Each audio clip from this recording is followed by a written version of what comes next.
E vamos falar dele, do Laranjão. Laranjão voltou, né? E todo mundo pensou que... E eu vou me incluir nessa aqui. Eu pensei assim, né? Não, ok, né? O Trump, ele é um cara que ele joga o joguinho da extrema-direita. Ele vai lá e ele promete sarrafo lá no alto. E ele cumpre. Mas eu confesso para vocês, pessoal, que eu achei que ele não ia cumprir as promessas que ele disse que iria colocar em prática já no primeiro dia. Isso aí eu pensei, não, peraí. Aí eu acho que o Trump tá demais. Acho que ele não vai fazer essa. E não é que ele foi lá e fez mesmo.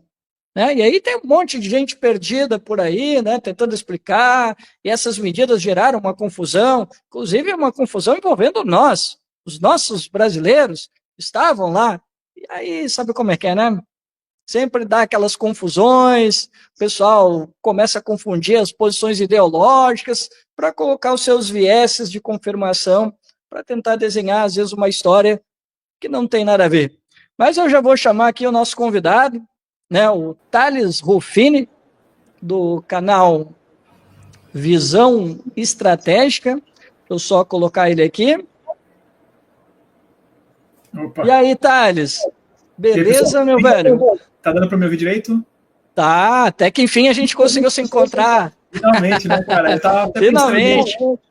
Pensando, pô, tava devendo essa vinda aqui faz tempo, até parecia que tava enrolando. Eu fiquei, caramba, não tinha que vir. Mas hoje finalmente deu certo. Não, a gente entende perfeitamente, tem os compromissos, né? E também tem o canal para cuidar, então também faz parte.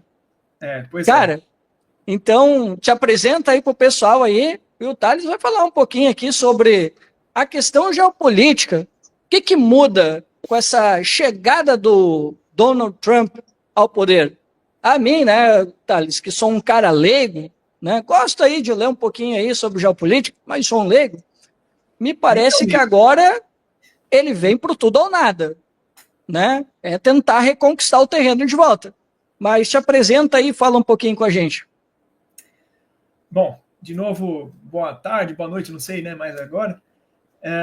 Primeiramente, muito feliz de estar aqui, é uma honra estar aqui com vocês, né? Muito obrigado pelo convite, pela insistência, eu diria, né, do convite aqui para o Cristiano. Bom, eu sou o Thales Ruffini, né, tenho um canal chamado Visão Estratégica, já está quase dando 4 anos que eu tenho canal. E, bom, hoje eu, né, fui chamado para a gente conversar um pouquinho mais dessa parte geopolítica. Né? Eu não vou entrar tanto em aspectos políticos, até porque é de um outro país, a parte interna lá, então não vou entrar muito nisso. E também para não ficar devagando e não ficar complicando ainda mais esse assunto, que já não é nada simples, né? Então, mais uma vez, eu estou muito feliz de estar aqui com vocês e o que eu for falar, uma coisa que eu for falar é minha visão, minha análise com base no que eu vejo, tá bom? Ninguém aqui é obrigado a concordar e também é a minha opinião. Não, se for criticar alguma coisa, critiquem a mim, tá? Cristiano aqui só me chamou, beleza? Agora sim podemos começar a conversar, né? Aqui se quiser perguntar alguma coisa, ou a gente pode começar. Claro, não, eu já quero começar justamente por essa parte que a gente está começando a conversar, né? Porque eu tenho visto o teu canal e tenho acompanhado o pessoal aí, né, do Ciclo Nacionalista, e assim, eu tenho entendido que essa volta do Trump é uma espécie de uma tentativa de vamos ver se a gente consegue salvar, porque agora com o BRICS, está surgindo novos atores internacionais, a gente está vendo, por exemplo, mesmo dentro do BRICS, né, a gente está vendo aí muita gente falando que a Indonésia vai crescer a sua influência, a gente tem visto a Turquia também pode ser um ator importante, afinal, né, está ali entre Europa, Ásia, né, dizem ali que é um país tampão, né, a Coreia do Sul tende a ganhar um protagonismo também, então a gente vai ter uma série de países que vão emergir, e a gente tem visto aqui no nosso meio, muita gente falando que os Estados Unidos está em franca decadência. E, da mesma forma, a gente tem visto que a Europa também está indo para o mesmo buraco. E aí, eu lembro que eu te assisti, né? E também tenho acompanhado o pessoal dizendo que talvez essa seja a última tentativa do Império de tentar se segurar no poder. E aí, Thales, eu quero saber de ti, com base nos teus estudos, por que tu tem afirmado que essa é a última chance, talvez a última chance, do Império tentar recuperar o espaço, não deixar escapar, já que estamos aí num cenário que estão surgindo novos atores geopolíticos? Sim, não, perfeito. Como você falou, né? Eu falo isso, acho que faz 4 anos que eu falei. Eu comecei o canal, uma das primeiras coisas que eu falei o Império Americano está em decadência, né? E é engraçado a gente falar assim, porque é uma forma até forte de falar. Parece uma forçação de barra, até uma coisa mais ideológica do que realista, né? Mas, para quem vê mesmo, esses dias mesmo a gente estava conversando, né, em um dos grupos, tem brasileiro. Bom, não vou nem falar dessa questão das deportações agora. Esse pessoal que foi deportado, com certeza tem uma visão diferente do que se vende aqui, né? Mas tem muita gente que mora lá. Eu conheço até gente que mora nos Estados Unidos e o pessoal fala, a coisa aqui não tá fácil assim como se vende. E já não é de hoje, na verdade. Faz anos, décadas até, né? Por muitos fatores, né? Não é uma coisa, é culpa do fulano, é do governo. Não, não tem nada a ver. Quer dizer, até tem uma parte, mas são problemas estruturais. E fora isso, é que aí já começa a entrar, cada partezinha serve para um vídeo para a gente falar horas aqui, né? Mas a gente pode juntar, eu vou tentar resumir, né? A gente pode juntar as pressões dos grandes, como posso falar, dos grupos de interesse, né? Ou a gente pode falar até de uma certa forma oligarquias lá nos Estados Unidos, que estão se distanciando cada vez mais do povo americano. O povo americano está tão ferrado, ou até mais ferrado que em muitos lugares do mundo. A gente fica reclamando aqui do Brasil, mas não está muito diferente lá não. Inclusive tem lugar que é pior, né? Então isso é um tipo de problema, mas por vários motivos, né? Então, uma parte dessas coisas também é por conta da própria forma dos Estados Unidos agir no mundo, né? Por exemplo, a gente fala, os caras não têm serviço público de saúde praticamente, ou até tem, mas é pago e é uma fortuna, né? Só que os caras têm centenas de bases americanas pelo mundo inteiro, né? Isso é um gasto absurdo, né? Então, assim, tem um monte de coisa que nem até trazendo mais para recente, tem muitos americanos já questionando o apoio tão fervoroso à Ucrânia, a Israel, a Taiwan, mais um ou outro ali, os gastos, né? Porque em casa a coisa está difícil, né? Inclusive, parte disso é o porque o Trump falou esses dias, né? Na verdade, ele mandou o Marco Rubio, que é o secretário de Estado, que é como se fosse o ministro das Relações Exteriores, né? Mandou cortar todas as ajudas, o USAID, né, para todos os países do mundo. Porque tem muita gente que quer, tipo, apoio, digamos, humanitário, ou apoio para manter o país, né, esse tipo de coisa. Mas cortou tudo. Só sobrou Israel e Egito. Eu tinha visto que talvez fosse para a Jordânia também, mas o que eu vi mais certo, Israel e Egito só, os únicos no mundo que ainda vão ter. Então isso é uma forma até de mostrar para o público interno, né? Falou, não, aqui, ó, eu tô com vocês, porque uma parte do Trump é mostrar que ele é populista, né?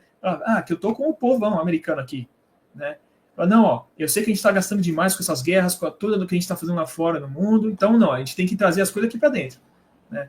Então, isso até mostra, né, um pouco disso, né? Mas aí até tem uma coisa que eu vi de um analista esses dias, né, muito interessante. Todos os impérios, né, ascendem e descendem, isso é natural, né? Mas também isso vai muito a questão do tempo, né, de quanto demora para cair ou ficar, depende de quanto esse império faz para manter a hegemonia ou quanto ele se aproveita disso também, né?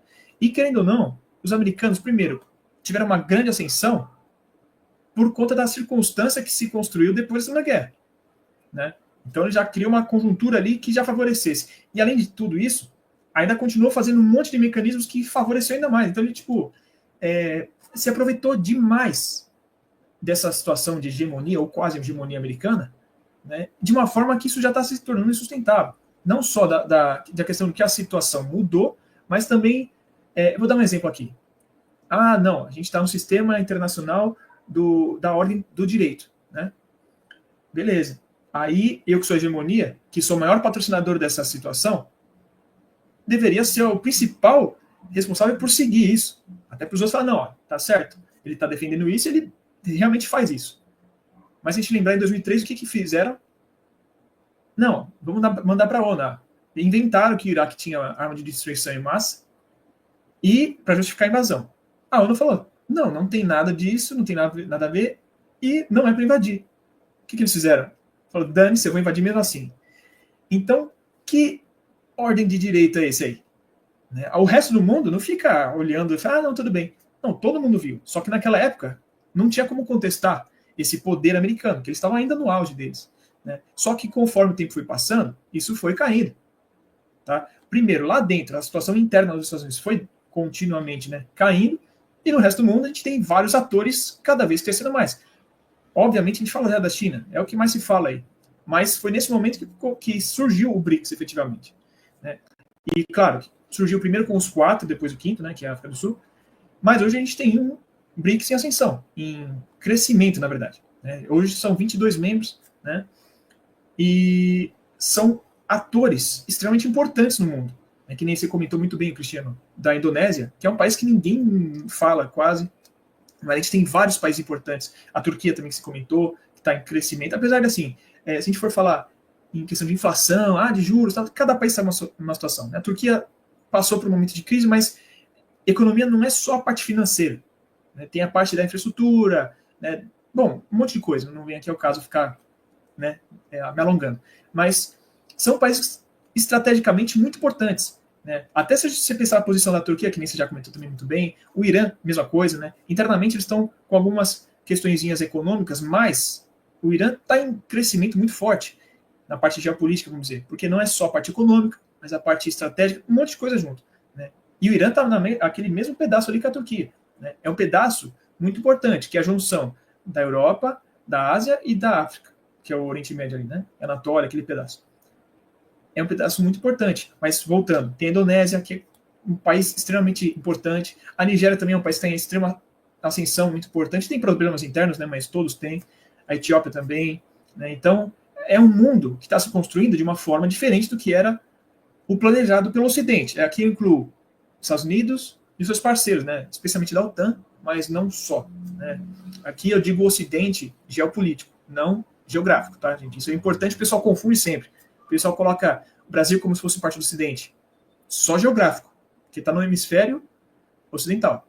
Mas em questão geopolítica, a gente é América Latina, que é outra coisa do Ocidente. O Ocidente é Estados Unidos, Canadá, Europa Ocidental, e se você falar Ocidente expandido, ainda tem os parceiros, né? Então, Japão, Coreia do Sul, Austrália, Nova Zelândia e tal, né? Então, assim, resumindo a história, o mundo está mudando cada vez mais rápido. E os Estados Unidos não está conseguindo acompanhar isso tudo. Né?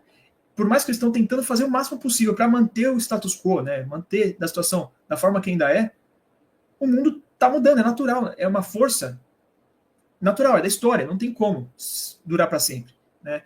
E esse processo americano está indo cada vez mais rápido. Então, respondendo à pergunta, né, o Trump, a proposta dele, da equipe dele, na verdade, está sendo, na verdade, tentar manter um pouco desse poder. Eles já viram que é a parte real, que não tem como sustentar tudo. Então, por exemplo, eles já sabem que a Europa, já antes, né, importante aqui, até 2019, eu lembro que eu estava na faculdade, eu vi, num estudo que a gente fez lá, a Alemanha é um bom exemplo, que é um dos principais parceiros econômicos, né, europeus dos Estados Unidos. 1/3 só era favorável a manter ainda os Estados Unidos como o principal parceiro econômico. Um outro terço favorecia dar uma guinada para a China. E só outro terço que era para manter no meio termo entre os dois. Beleza. Só que se você pensar que é um país que está há 80 anos sendo um dos principais parceiros, isso é muito grave.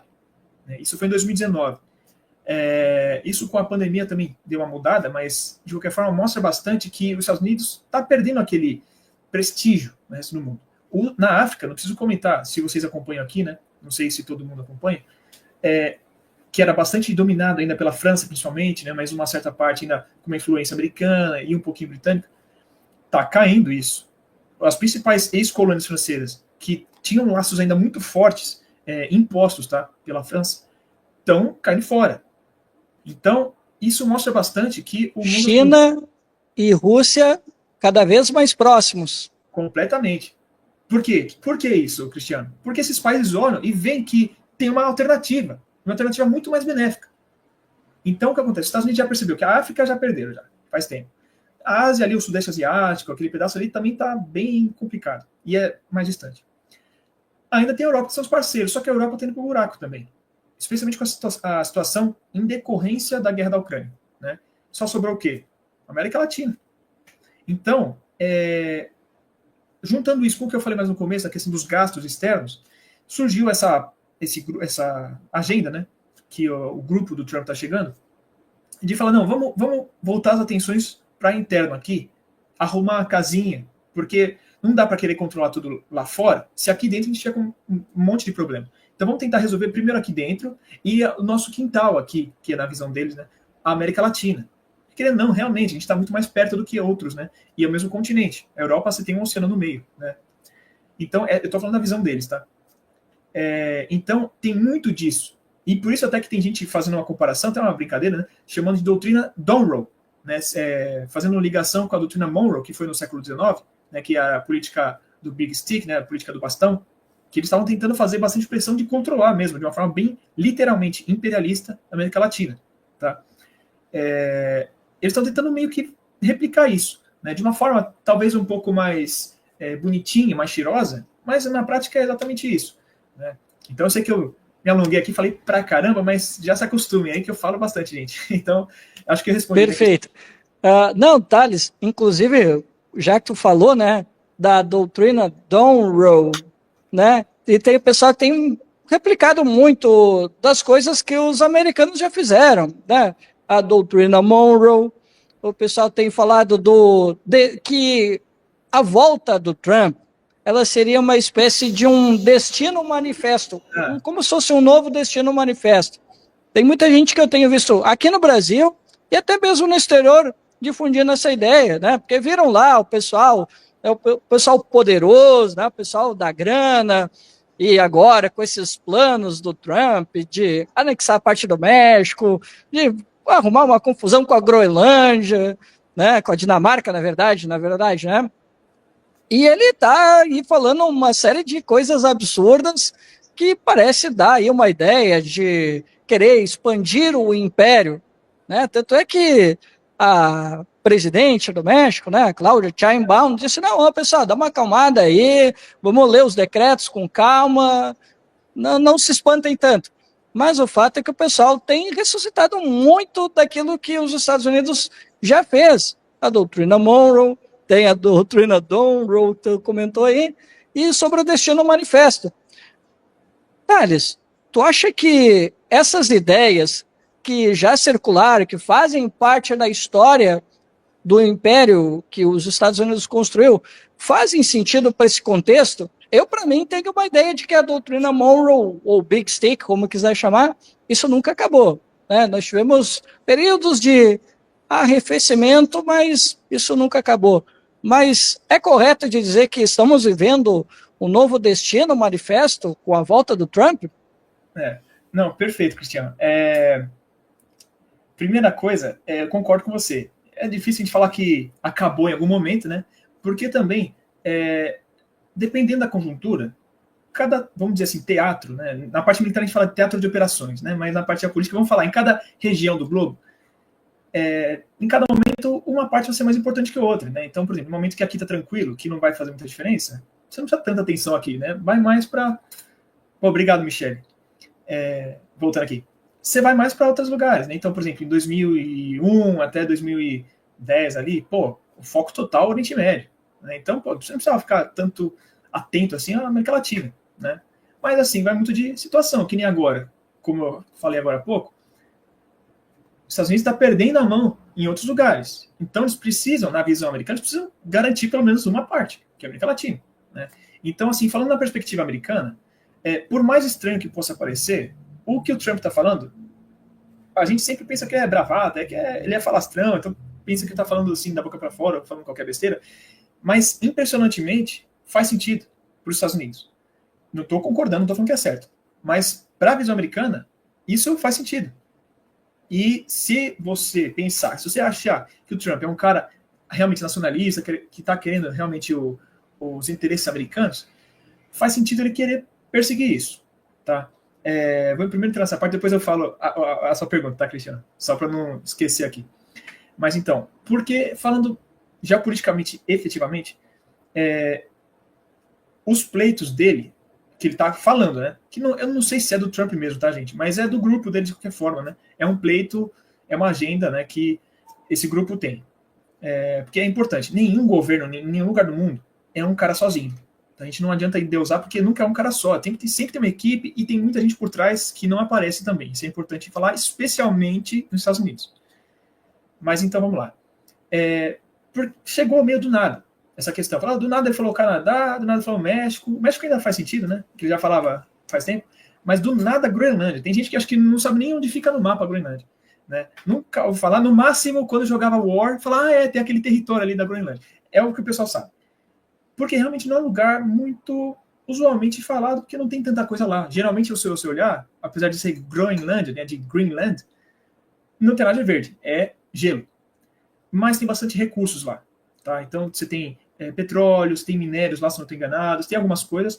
Mas, além disso, a gente costuma pensar o mapa do mundo pelo aquele mapa que a gente vê assim, normal. Só que se a gente pensar ele como um globo, a Groenlândia fica num lugar muito estratégico, especialmente se você pensar no enfrentamento dos Estados Unidos com a Rússia.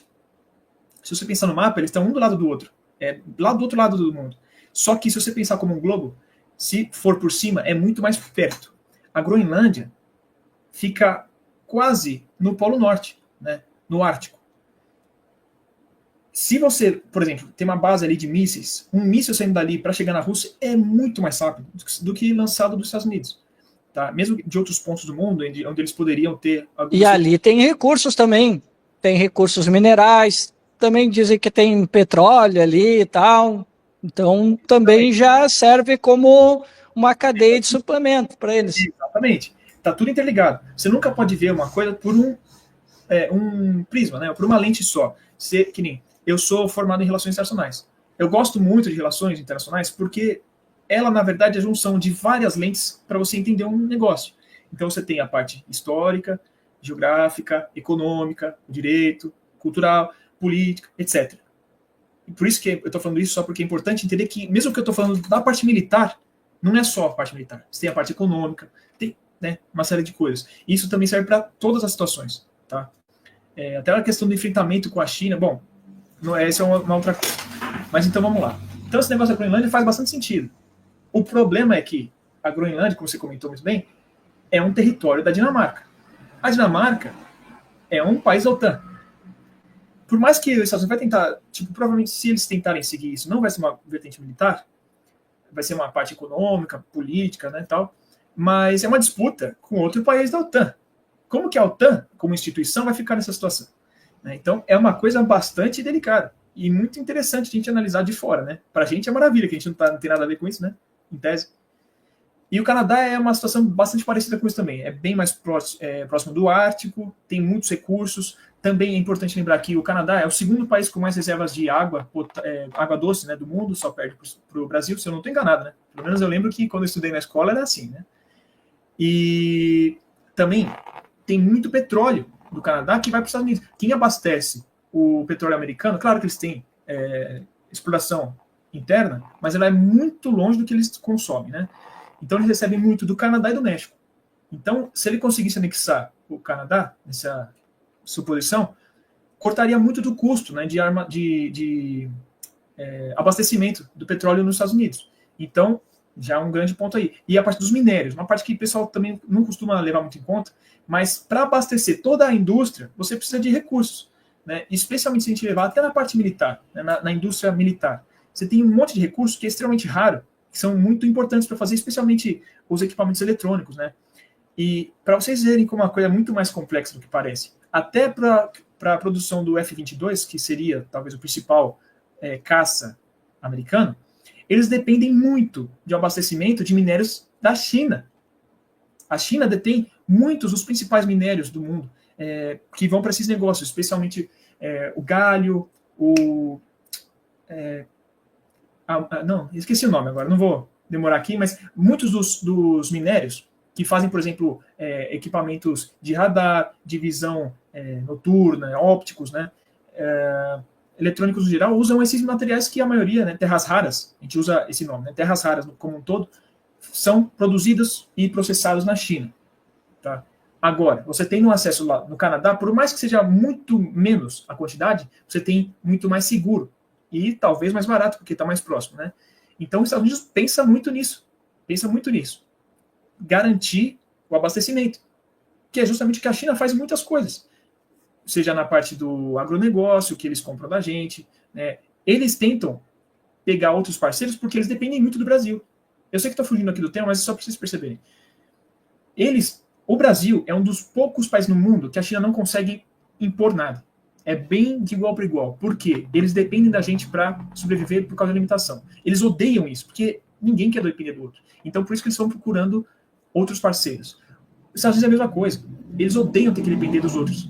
Ou, na verdade, se pensar, o empresário, ele tá nem aí, porque ele vai pegar um lugar que o custo é mais efetivo.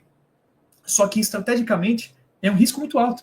Então, o que eu estou falando agora, mesmo que for para entrar em guerra, se tiver que produzir equipamentos, eles estão dependendo do inimigo. Como que fica isso? Né?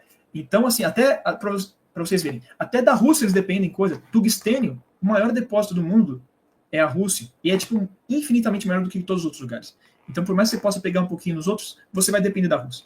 Tá? É só um exemplo. Tá? Então, assim, a coisa é muito complexa. E o México também é muito parecido com isso.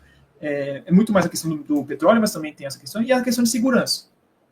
Mas também tem a questão do comércio, em que a China usa bastante o México para escoar materiais lá. Porque, esqueci a palavra, mas para contornar, lembrei, as taxas e os embargos, né, um monte de coisa que os Estados Unidos tentam impor na China para tentar melhorar o seu mercado interno. Né? Então, até nisso tem essa questão. Tá? Mas é uma coisa bem complexa aqui, eu acho que deu para passar a ideia. Agora, com relação ao que você me perguntou, agora respondendo essa pergunta, do Destino Manifesto. Antes de responder isso, eu vou já falar uma coisa que eu devia ter começado a falar antes de tudo. Está começando agora o governo do Trump. Tem poucos dias. Então, a gente tem que ter muita calma. Tudo que a gente está falando agora, tudo que todos os analistas estão falando, são suposições, porque a gente não sabe como vai ser. Né? Ele está demonstrando uma coisa, está colocando, ó, eu fiz isso, já no primeiro dia, banquei, falei isso, né, bati no peito, fiz aquilo, tal. Mas é meio que uma fachada, porque tem todo o governo ainda para fazer. E, especialmente o Trump, ainda mais por ser empresário, né, negociador e tal, ele sabe como fazer. Você bate muito em cima para você depois negociar uma forma melhor para você. Né? Então tem muita coisa que está rolando que eu acho que é o Trump tentando mostrar para o povo que ele está fazendo o que ele quer e depois por baixo, né, nos bastidores, por baixo dos panos, a diplomacia negocia uma coisa ali legal com outro cara. Isso é o que mais fala. Vamos lembrar que ele já fez isso com a Coreia do Norte. Falou, não, aquele gordinho do foguete desgraçado, tá querendo guerra, a gente vai bombardear tudo e não vai sobrar a Coreia do Norte. A gente vai invadir e acabou. Foi lá, ele deixou a brecha para a Coreia do Norte vir negociar. Aí foi lá, negociou, ficaram de boa, viraram amigo. Então o Trump é bem isso. Por isso que eu tô falando, vamos com calma, porque a gente tem que ver muita coisa. A gente pode estipular com base no que ele colocou, mas a gente tem que esperar para saber efetivamente. A gente está fazendo projeção, não é nem previsão, porque a gente não é futurólogo, né? Mas é previsão com base no que a gente vê. Agora, dito isso, temos outros problemas. A política, especialmente no Ocidente, mas aqui agora, englobando a gente aqui na América Latina, em vários cantos do mundo, está ficando uma coisa muito radicalizada, especialmente por culpa dos Estados Unidos também.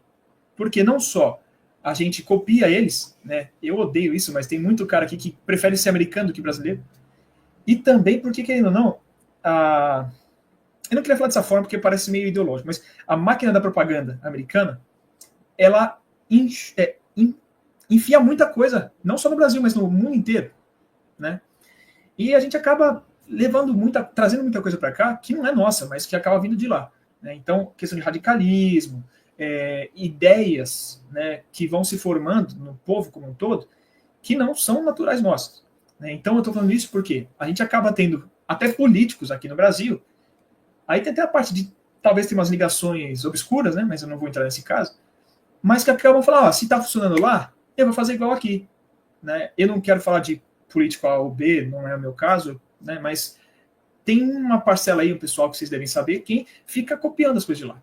né? Então era complicado surgir algumas ideias lá nos Estados Unidos, porque aqui vão tentar ser replicadas, né? Mas, porém, a gente tem uma coisa. A sociedade, né, a cultura brasileira, ela é bastante diferente da cultura americana. Graças a Deus.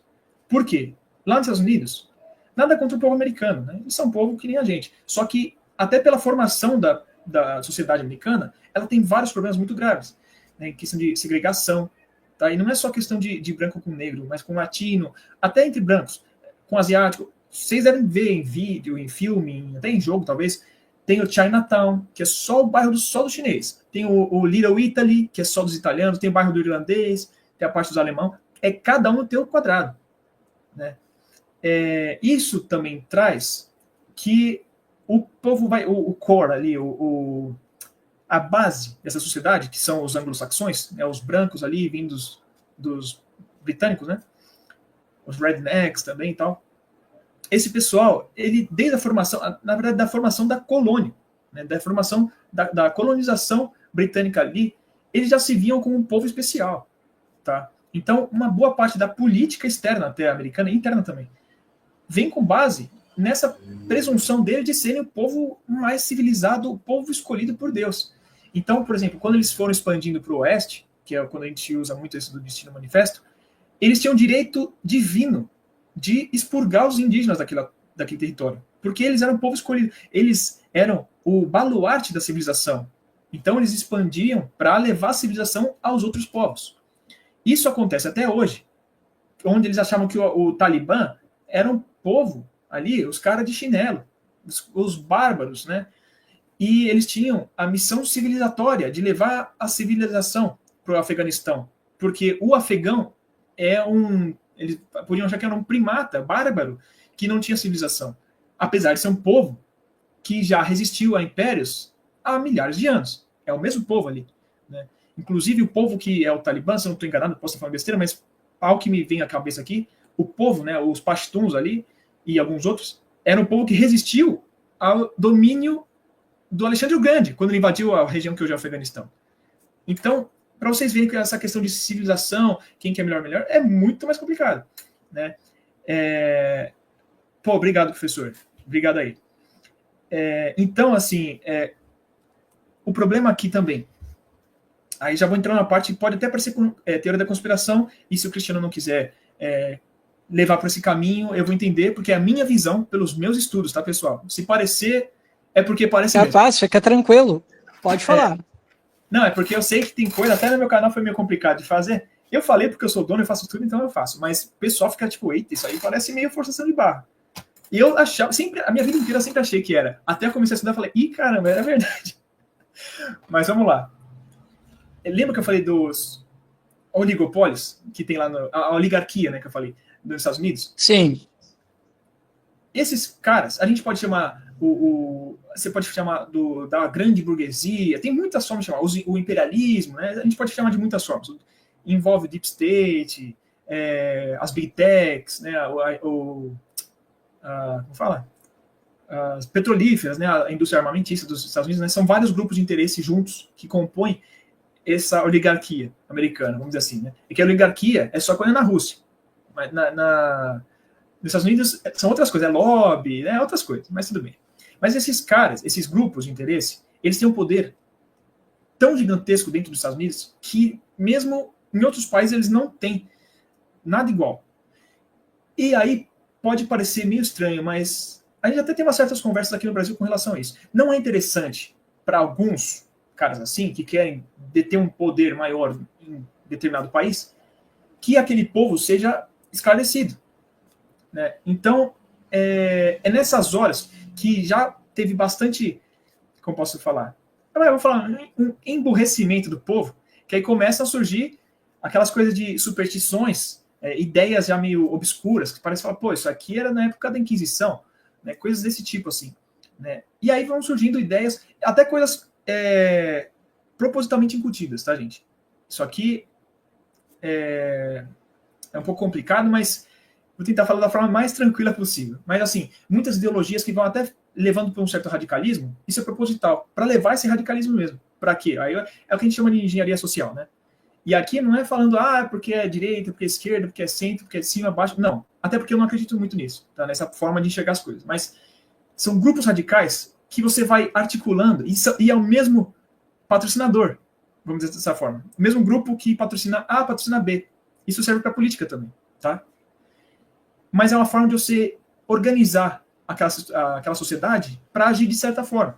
Né? E aí você vai perpetuando o seu poder. Né? Então, para responder de vez, né, porque eu fugi da resposta, né, eu acredito que estejam fomentando algumas ideias, algumas até já você poderia dizer obsoletas, que a princípio são obsoletas, para servir algumas ideias, algumas até bem escondidas, mas para quê? Porque vai ter lá no subconsciente da sociedade, daquele povo, aquela coisa. Então, quando chegar para mostrar de vez a agenda realmente que esses grupos querem, já vai estar meio que no subconsciente, então já tem uma certa legitimidade, né? Um certo apelo popular, essas coisas. Então, é muito provável que tenha muita coisa assim rolando. E aí que é complicado, né? Você tem todos os lados. Né? Então, assim, eu nem falaria tanto que o problema são só esses caras, os trumpistas ali mesmo, hardcore, porque eles são só uma parte do problema. Eu até estou para fazer um vídeo, né? Eu fiz um primeiro... Na verdade, eles são operadores, né? Exato, Na verdade, eles são os operadores de ocasião. Totalmente. E nos Estados Unidos, dentro lá, tem muitos grupos das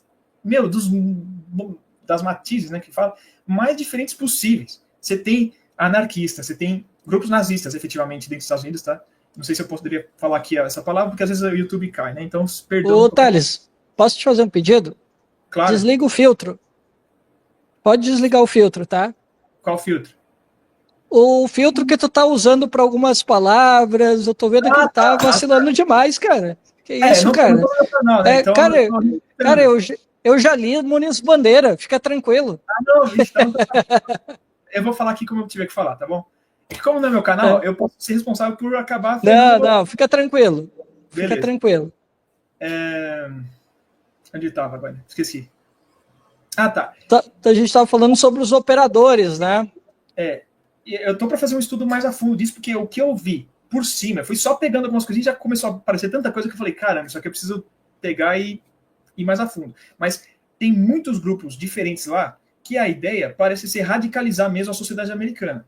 Aí pode parecer realmente forçação de barra, mas me parece que está tendo um certo preparo. Até se a gente vê, uma forma de chamar também são as elites, né? Mas me parece que as elites estão se preparando para ter um problema até lá dentro dos Estados Unidos. Tudo bem que isso já é possível mesmo por um monte de problemas que já tem. Mas parece que eles estão até tentando incentivar. Porque agora vamos pensar uma coisa aqui para vocês, para não parecer que é muito forçação de barra, coisa da conspiração. Eu lembro quando eu estava na escola lá, para 2008, assim, que na aula de geografia a professora falou de um caso lá na Nigéria, que a Shell naquele momento tinha, em certas coisas, mais poder que o próprio Estado nigeriano. O Estado nigeriano queria passar algumas leis, decretos, tal coisa, a Shell barrava, porque eles eram mais poderosos que o próprio Estado. Por quê? Porque naquele momento, não que hoje ainda não tenha, mas estava muito pior as questões internas na Nigéria. Porque a gente tem lá uma disputa étnica, religiosa, política, etc. Então a gente tem uma parte da população que é cristã, outra parte que é muçulmana. Dentro dessa parte muçulmana tem os radicais, que nem o Boko Haram, que é uma filial, que já foi do Estado Islâmico também, mas são um dos caras mais barra pesada que a gente tem no mundo, né? E você tem um movimento separatista de Biafra. Então você tem um monte de coisa lá dentro que a Nigéria quase não existia, era uma coisa meio que formal ali. Né? Mas efetivamente poder botar em prática, porque uma coisa, gente, é ter um país, falar, a gente passou a lei, tal. Outra coisa é isso pôr em prática.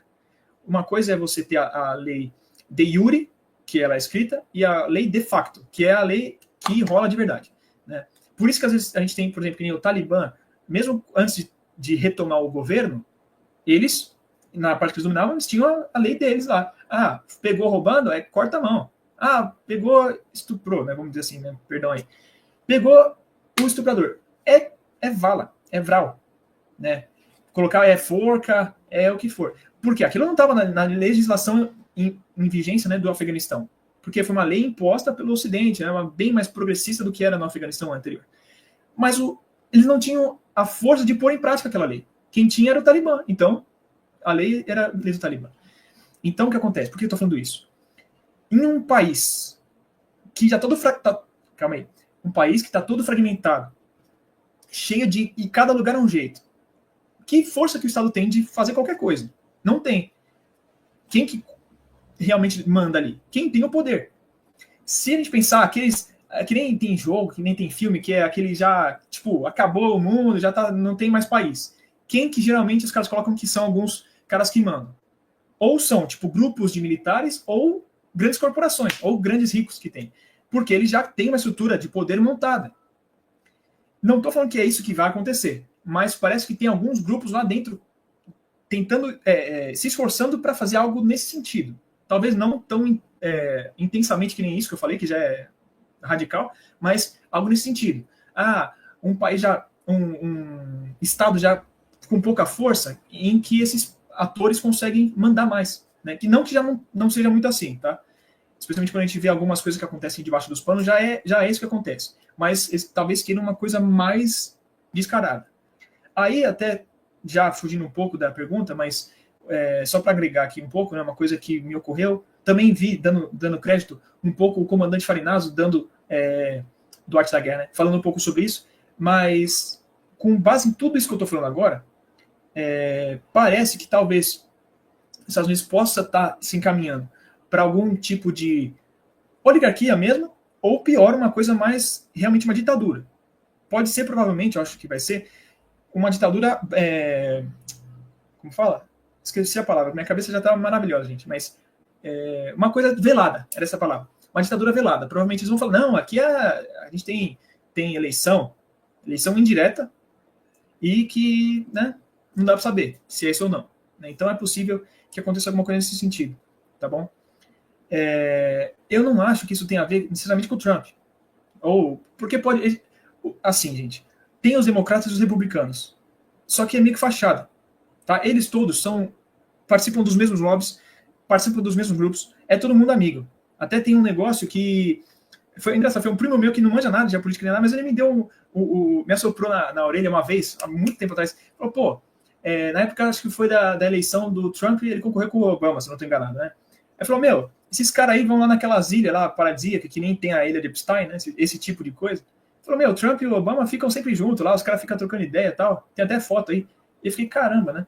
Nunca, naquele momento, eu não tinha me ligado tanto nessas coisas. Eu falei, nossa, nunca pensei nisso, né? Então, assim, muito... Tudo que a gente vê nessas coisas, geralmente é fachada. As coisas de verdade acontecem debaixo dos panos.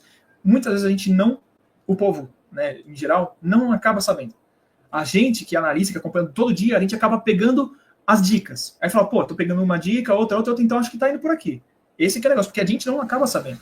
Só quem tem, o melhor amigo é um dos diplomatas que está envolvido com o negócio. Aí você acaba sabendo, mas fora isso, né, ninguém sabe. A gente só acaba sabendo com essas dicas. Eu ia falar mais uma coisa, mas... o Trump, eu tô muito na dúvida com ele. Porque aconteceu tanta coisa desde a eleição até aqui, até antes da eleição, que nem as tentativas de assassinato, né, algumas coisas assim, que me deixaram muito em dúvida. Então, ele se coloca como um cara outsider, né? Desde aquela outra vez que ele foi eleito. Ele se coloca como outsider. Não, eu sou empresário, eu não sou político. Eu estou político porque eu sou do povo e a gente quer o melhor para o povo. Essa aqui é a retórica dele. E me parece, talvez seja um pouco de verdade. Mas eu estou na dúvida, porque também ele é um dos grandes empresários, um dos grandes magnatas dos Estados Unidos. E ninguém chega nesse nível sem ser parte daquela elite que eu falei, dos oligarcas que eu comentei, né? Então, eu fico meio que naquela. Pode ser que ele seja uma ovelha negra dentro dessa elite. Então, pode ser que alguns aspectos ele siga a agenda dessa elite, mas em outros parece ter uma certa divergência, porque até, por exemplo, em questão dessa parte de aparências, logo que ele entrou, já fez um monte de coisa desfazendo muitas das coisas que o Biden fez, mandou embora um monte de funcionário do Estado americano, em vários departamentos diferentes, fez muita coisa nesse sentido. Então, realmente, coisa que não ficou tão evidente na mídia, tipo, não foi uma coisa populista, quer dizer, desculpa. Não foi uma coisa para mostrar para o público. Foi uma coisa mesmo de, tipo, não, ó, tá saindo uma turma, agora vai chegar a minha turma. E tá chegando um monte de gente diferente, outsiders em boa parte. Ou aparentemente, que nem quem está lá com ele, que é um dos braços direitos? Elon Musk. É um dos grandes empresários.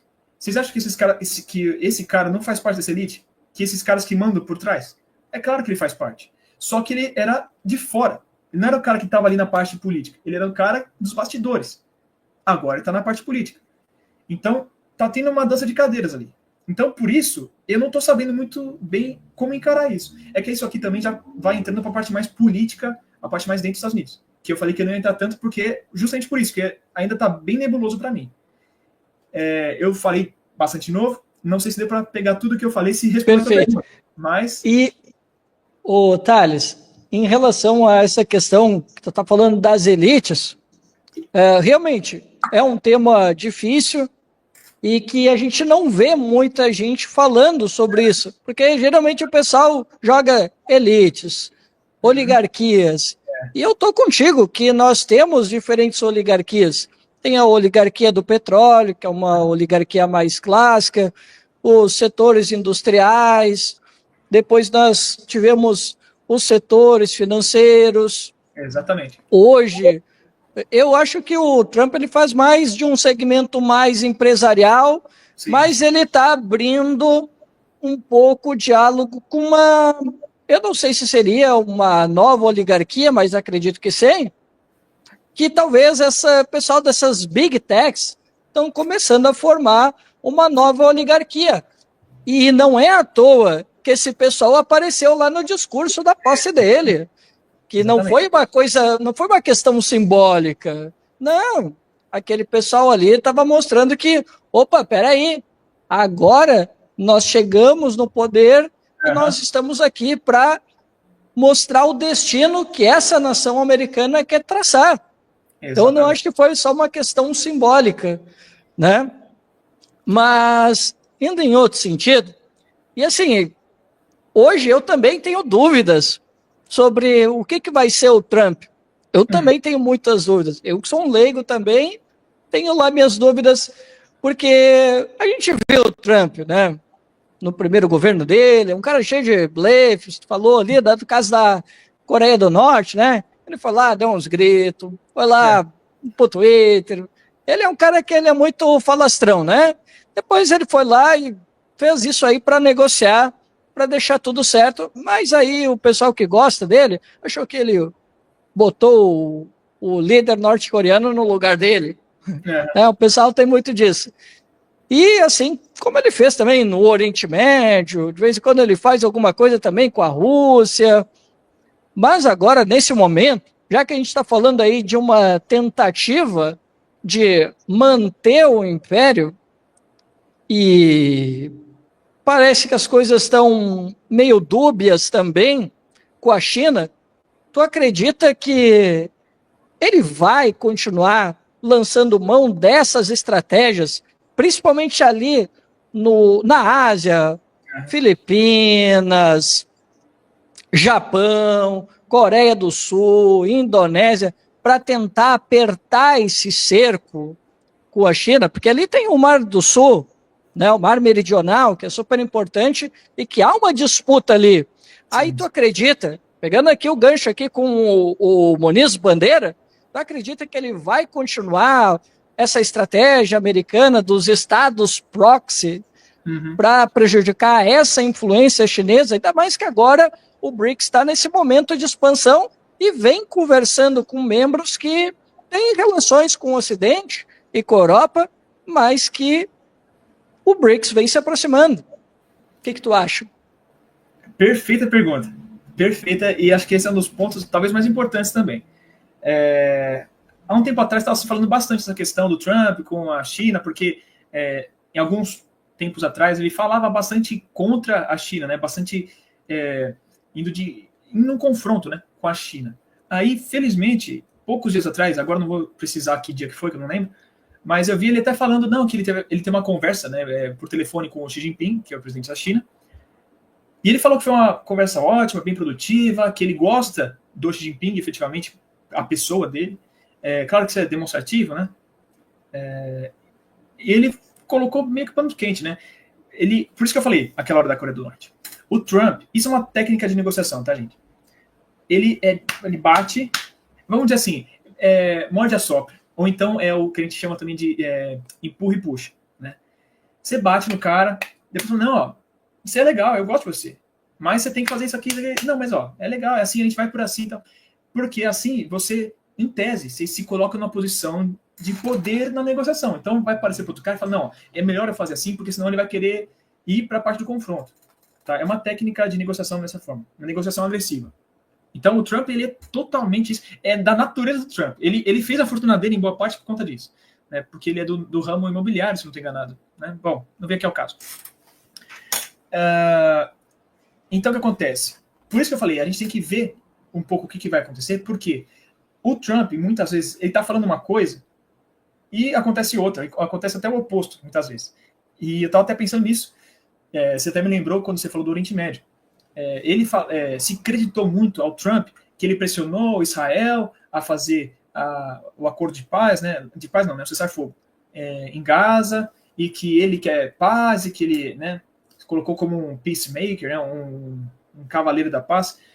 Né? Só que é muito curioso, porque hoje mesmo, ontem, liberou para que enviasse não sei quantas toneladas de bombas para Israel, todo o armamento que o Biden tinha impedido, ele embargou de ser enviado para Israel, apesar de ter apoiado em outros aspectos.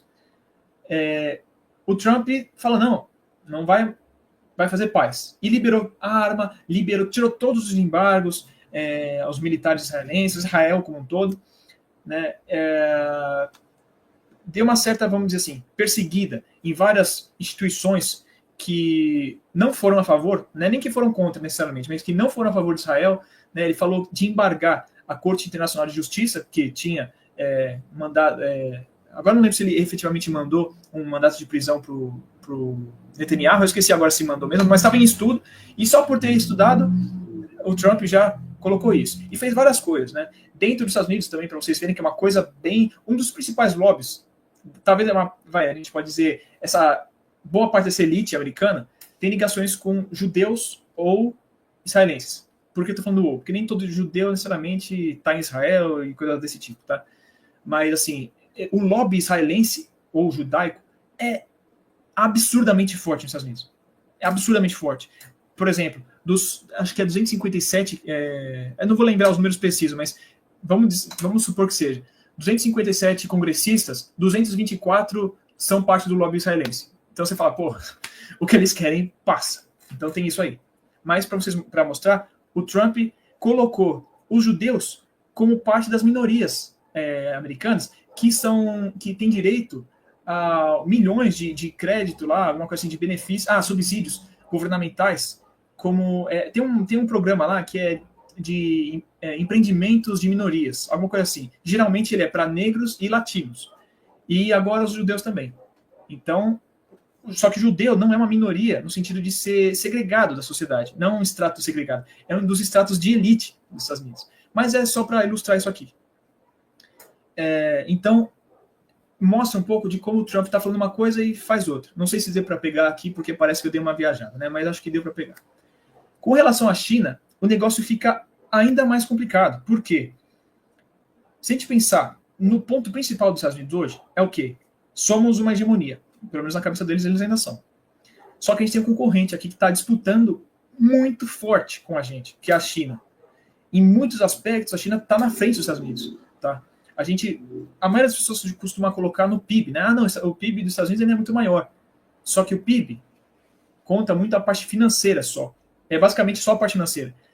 Só que nem tudo da economia é só finança. Né? Por exemplo, se eu cobrasse aqui 200 mil reais do Cristiano para falar com vocês, esses 200 mil reais iam entrar no PIB do Brasil. Só que riqueza foi gerada? Né? Bom, aqui é um outro assunto. Eu tô viajando um pouco, né? Mas vamos lá. A China está disputando muito com os Estados Unidos, porque ela tem uma economia muito mais produtiva, efetivamente. E muitas outras coisas. Esse é o ponto principal. E, em boa parte da elite política americana, não importa se é republicano ou se é democrata, eles querem ter uma forma de enfrentar a China e manter o poder. Porque isso seria uma política de Estado americano, não de política, né?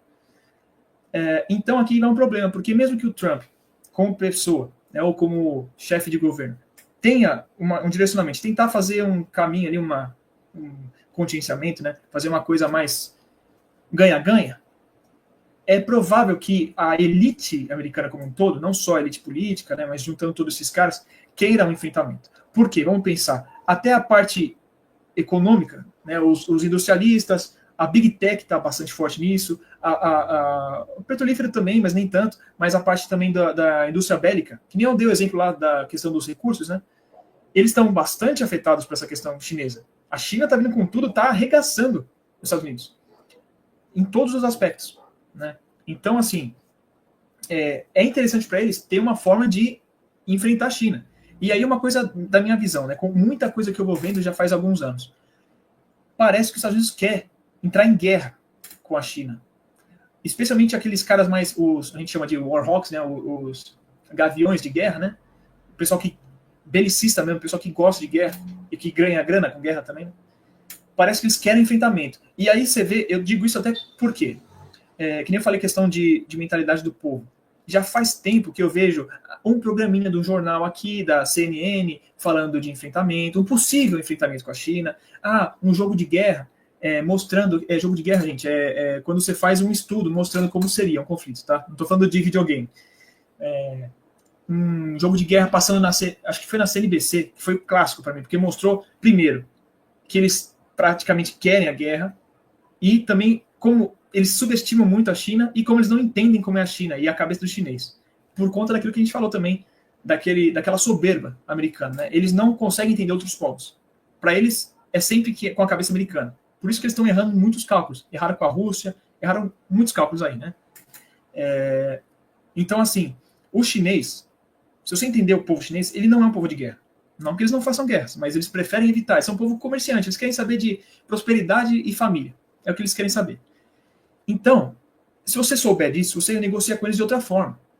Né? Claro que na situação de hoje, eu acho que é inevitável. A China acho que vocês não têm noção de como é um colosso. Tá? Eu vou só dar um exemplo aqui para mostrar o que é a China. No século XIX, logo no comecinho, quando eles estavam para entrar no século da humilhação, que foi o pior momento da história deles, talvez, eles estavam bem numa crise, estavam num momento de bosta, vai, não sei se vocês costumam falar assim, desculpa, mas estavam num momento de bosta da China, né? Ali 1848, se não estou enganado, foi o auge da era vitoriana na Grã-Bretanha, se não estou enganado, mas era o momento que o Império Britânico foi a Pax Britânica. Eles eram o grande hegemon do mundo. O PIB da China era 8 vezes maior que o PIB do Império Britânico todo. Então, isso é só pela natureza da China. Pô, vamos pensar em questão de força de trabalho. É 1 bilhão e 400 milhões de cara. É muita gente, é muita mão de obra. Fora que, ao longo dessas décadas, né, eles foram fazer um trabalho fantástico, na minha opinião, de qualificação. Eles têm problema, todo mundo tem problema, tá, gente? Não é defendendo, não é que eu sou favorável à China ou não, não importa, mas o ponto é, isso era um trabalho de qualificação.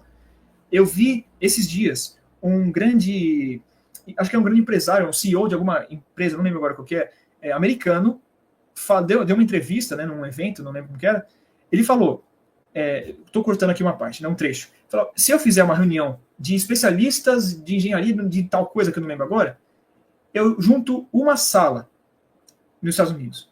Se eu fizer um evento da mesma forma na China, eu encho vários campos de futebol. Então, é muita gente muito qualificada. O pessoal fala de mão de obra barata, isso aí faz décadas que não tem mais.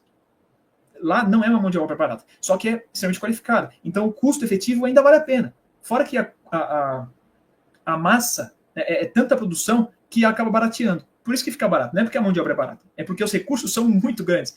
Tem bilhões de pregos, de parafusos, sei lá, em que outro país teria só centenas de milhares. Então é óbvio que fica muito mais barato.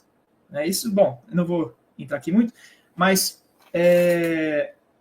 os Estados Unidos está percebendo que não tem muito como fazer. Na verdade, se eles percebessem isso, né? O pessoal mais pragmático, mais realista está percebendo. Só que o problema é que quem está nas posições de tomada de decisão e quem está em volta também impulsiona para o sentido oposto. Então, assim, eles não estão sabendo como lidar com a China e a ideia de gênio deles de enfrentar a China é no campo de batalha. Só que eu vou até dizer uma coisa para vocês. Até nesse aspecto, eu acho que se eles tentarem graça, eles vão se ferrar muito. Tá? Aí vem a parte mais técnica militar, que eu não vou entrar no escopo de hoje. Mas a China desenvolveu muitos armamentos que contornam as forças americanas, na minha opinião. Tá? Mas aí é uma outra conversa. Mas então. E hoje a China, desculpa, Thales, eu posso estar enganado, mas hoje a China já superou os britânicos na frota marítima. Hoje eles têm uma marinha muito forte. Eu não sei em números. Eu acredito provavelmente que isso deve estar certo, até em número de embarcação, tonelagem, isso aí que o pessoal que faz super trunfo costuma pegar. Mas até uma coisa muito importante, falando até. É uma parte simbólica que mostra tudo isso que a gente está conversando. Se não me engano, foi no começo do ano passado que eu fiz um estudo, um material sobre isso aí, com a ajuda também dos nossos parceiros aqui dos grupos, né, dos canais. Mas a gente fala muito da Marinha Americana, que é aquela força, né, aquela coisa que a gente vê em filme, que eles tentam promover essa ideia. Só que, na verdade, as forças militares americanas, ela até isso está decaindo muito. A qualidade, a quantidade, eles não estão tendo gente para repor. Todo ano sai déficit. Eles falam, a gente tem que recrutar 40 mil militares novos. Os caras recrutam 24 mil. Todo ano está tendo déficit. As Forças Armadas estão encolhendo porque eles não encontram gente. Tanto que eles estão tendo que retirar um monte de como falo, requerimentos. Antes não podia ser gordo. Exemplo aqui. Agora pode ser gordo lá. Então. Se você conseguir fazer tal coisa, você consegue. Beleza, não precisa passar de teste físico. Eu tenho tal problema. Não tem problema. Você faz tal coisa. Você vira operador de drone, sei lá, qualquer coisa. Estou chutando aqui, né? Tiraram muita coisa. Até o cara pode ser ex-preso, ex-presidiário. Se ele, dependendo do que ele fez, não tem problema. Pode ir para o exército, ou para a Força Aérea, ou para a Marinha, não importa. Assim, isso por si só, se você pegar indivíduo por indivíduo, talvez não tenha problema. Só que o problema é que quando você pega um todo, cai muito a qualidade da mão de obra ali militar, que é um pessoal que não pode ser qualquer um. Até assim, falando mais ou menos, né? Não pode ser qualquer um militar. Senão dá um monte de problema. E isso está impactando a própria qualidade das Forças Armadas americanas. Obviamente que não sai, aqui no Brasil muito menos, né? Mas que não sai por aí. Mas todo ano também estão tendo vários incidentes. Teve uns aqui, acho que uns 2 anos atrás, 3 anos atrás, que foram tão fortes que acabou saindo, né, na mídia especializada, mas se chocaram alguns navios com Recife, com rochas, né, oceânicas, bateram outro tempo foi um cargueiro. Olha o tamanho do navio militar e de um cargueiro de transporte marítimo, são muito grandes, e ainda assim chocaram. Pô, olha o tamanho do oceano. Pode parecer uma coisa ridícula, mas é verdade. Pô, geralmente a coordenação dessas coisas rola a quilômetros de distância. Ó, eu tô vendo que você vai estar na minha rota daqui a, sei lá, tanto tempo, em tantos metros, tal. Vai, ó, eu vou pedir para você deslocar, sei lá, 3 graus a, sei lá, norte, que eu vou deslocar 3 graus a sul. Aí, em vez de se chocar, a gente passa paralelo. Isso acontece em todo barco. E ainda assim aconteceu alguma coisa lá dentro que os caras foram imprestáveis e chocaram. Eu nem lembro muito bem desse caso, né? Mas o comandante foi cortado, né? Foi punido, um monte de gente foi punida, porque depois que fez a investigação, constatou que um monte de gente, fazendo algazarra, o pessoal tava fazendo besteira, tem gente que é pega alcoolizada ou drogada, tem casos de drogas dentro desses navios. No exército, assim, numa força terrestre, já é um grande problema isso. Imagina num navio que você está num pedaço de lata, né, uma lataria, há, sei lá, 60 dias, preso todo mundo junto, sei lá, 180 caras junto. Cara, qualquer probleminha aí tem um potencial destrutivo muito grande, até literalmente destrutivo. Então, assim, eu estou falando tudo isso para vocês verem que todos os problemas americanos não ficam só localizados, eles se espalham para tudo, né?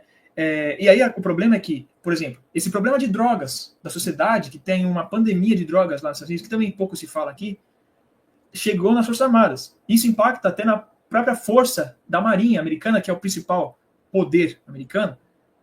Isso impacta também a geopolítica, porque se a China fala, não, tá bom, vamos, você quer ir pra briga? Vamos pra briga então, quero ver.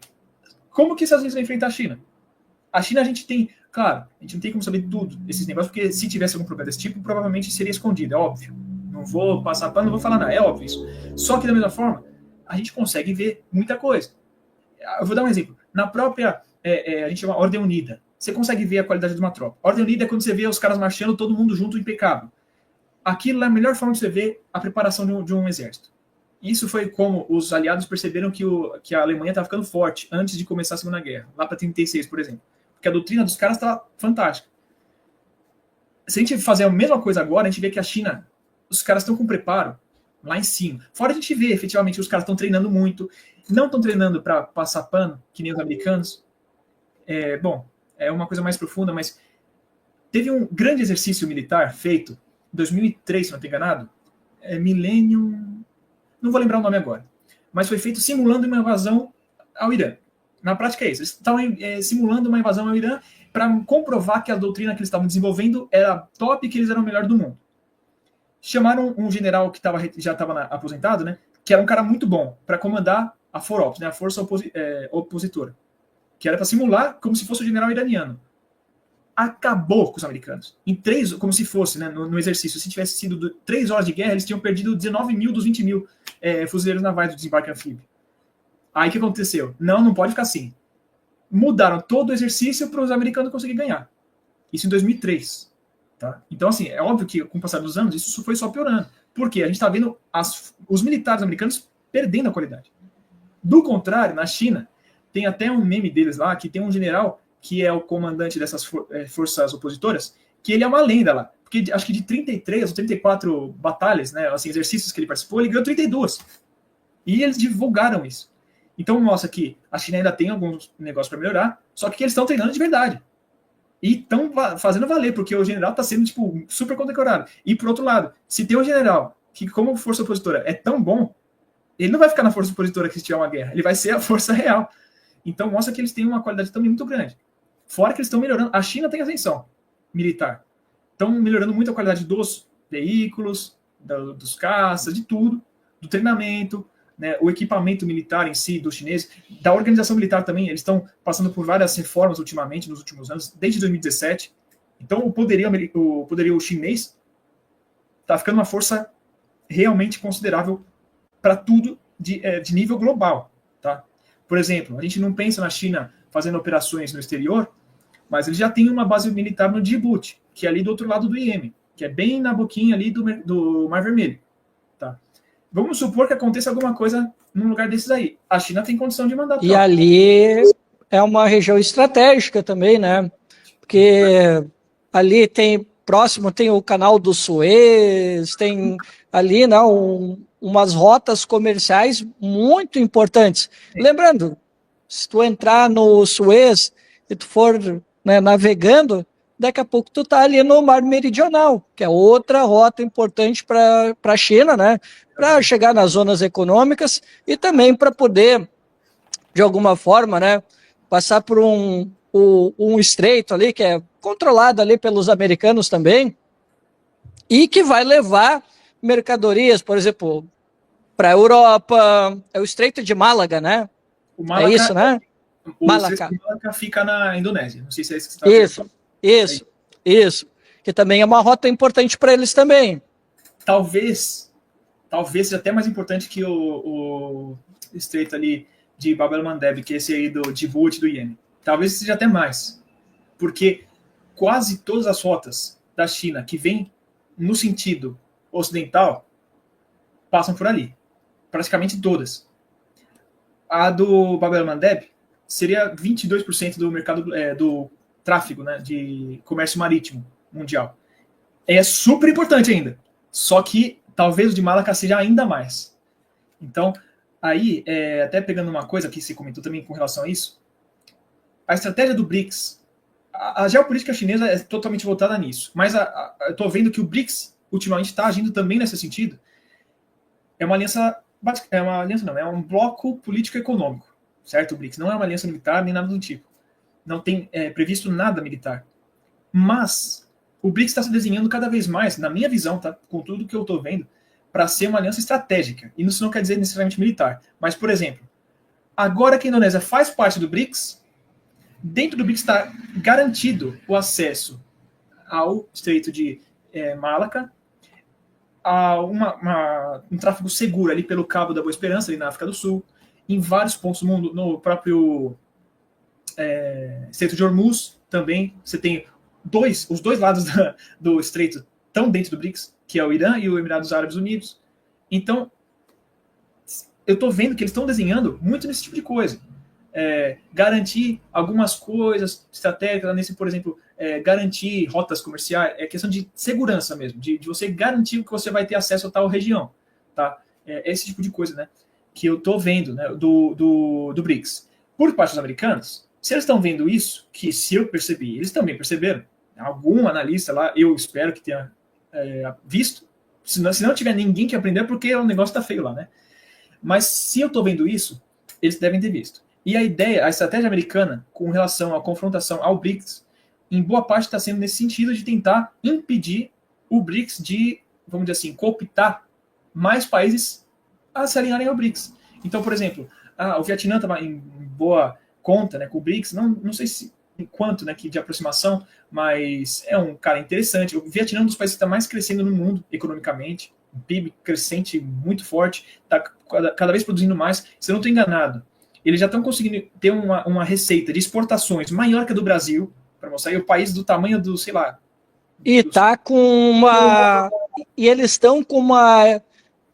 A produção deles está muito mais diversificada do que a nossa. Exatamente. E a pauta de exportação deles é mais rica que a nossa já. Exatamente. E só um pequeno comentário, o Thales, sabe que quando eu olhei a Indonésia, quando ela aderiu, e aí eu estava vendo outros países que têm interesse, e que a China, a Rússia vem conversando também, né, tem tido alguma aproximação com as Filipinas, e eles têm tentado negociar com alguns países ali. E aí, quando eu vi esse negócio do Mar Meridional, eu fiquei com a impressão assim, acho que a ideia é o seguinte, apaziguar o conflito, porque esses estados aqui estão querendo, os Estados Unidos estão utilizando para fazer a pressão, para conter a influência chinesa, e eu acho que a ideia é tentar se aproximar desses países, ver o que dá para tirar, a negociação, ao modo chinês, para tentar deixar aquela rota livre, porque eles querem ter ali um caminho livre, evitar o conflito, porque ali no Mar Meridional existe uma disputa sobre o Mar Meridional. Se eu não me engano, teve uma decisão em Haia que disse que a soberania era das Filipinas, né? Mas aí tem a Indonésia que briga, Brunei briga também, né? O Vietnã também reivindica. Tem pelo menos aí 6 países que estão ali nessa disputa. Exatamente. Então eu vejo que é uma ideia da China, né, de tentar se aproximar para conter esse conflito, manter as rotas, né, e contornar os problemas que ela pode ter com o Ocidente que está tentando conter essa influência chinesa. Exatamente, é exatamente isso. A parte da China é exatamente fazer isso. Eles têm tido um contato já faz alguns anos, né, exatamente nessa linha, através de uma organização internacional que é a ASEAN. Não sei se você conhece, não sei se o pessoal conhece. Vamos dizer assim, a grosso modo, tá, gente? É como se fosse o Mercosul ali daquele pedaço ali do Sudeste Asiático, tá? Eles, usando essa organização, eles têm tido um diálogo muito forte com esses países aí. E a ideia é justamente essa. Você fala, gente, a gente tem esse probleminha aqui, mas, pô, vamos fazer uma forma que fica bom para todo mundo, a gente negocia assim, assim, assim e tal. O chinês é sempre isso. Ele tem conseguido ganhar muita força no mundo, porque ele chega nos países e faz uma negociação ganha-ganha.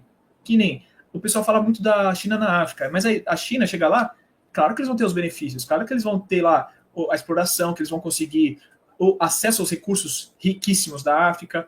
Só que ao mesmo tempo, fala, tá bom, só que eu preciso pegar esse minério que está na tua mina ali lá longe, bem longe da costa, para chegar nesse porto aqui. Eu vou te ajudar a financiar para aumentar esse porto e vou construir uma linha férrea que liga essa mina até esse porto para vir para mim. É claro que eles vão pegar um preço melhor, vão investir, vão ganhar grana com isso. Só que para o país ali que está recebendo, é um ganho muito grande com a infraestrutura e com os ganhos como fala, que vem junto dessa questão, né, do desenvolvimento. Né? É uma coisa mais complexa, tá? Mas resumindo assim, é isso. Então a China faz parcerias ganha-ganha. Por isso que a África quase inteira tá se alinhando com a China, porque eles chegam lá e realmente fazem uma coisa que eles se beneficiam e beneficiam muito os africanos, diferente dos ocidentais que fizeram por muito tempo. Então, é a mesma coisa, mais ou menos, que a China tenta fazer. É a forma que a China lida no mundo inteiro. Até quando eles chegam aqui, na América Latina, no mundo inteiro, eles tentam fazer assim. Ó, vamos fazer assim que fica bom para vocês e fica bom para mim também. É uma forma justa, né? Claro, cada situação é uma situação, né? Mas assim eles têm conseguido muito apoio no mundo. Quando chega ali nesse contexto, realmente é muito delicado, porque você tem ali no Mar do Sul da China, né, que é um dos nomes também, você tem muitas ilhazinhas. E aí vai naquela questão das leis internacionais, da zona caramba. É zona econômica, né? Isso, zona econômica exclusiva, isso aí.